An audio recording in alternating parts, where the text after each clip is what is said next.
A piece of a brick, in average size, is around 25 by 12 by 6.5 centimeter.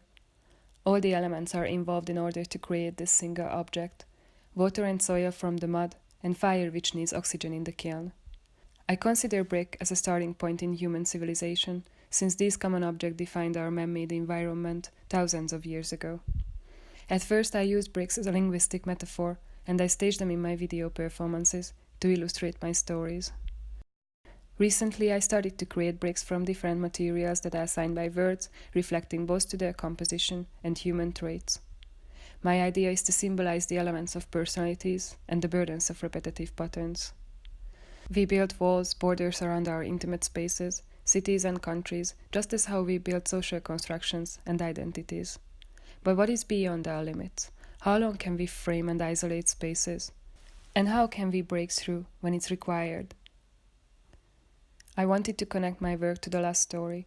There was a sentence which made me think.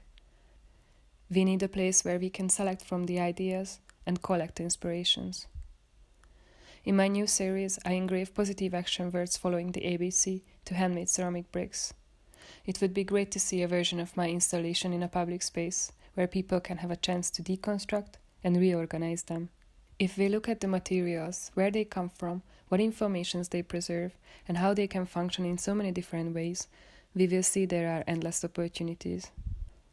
Laszlo Molinegy, in his book, The New Vision, Material to Architecture, explains that self-expression only becomes productive when it goes beyond individual satisfaction and has an objective meaning for collectivity.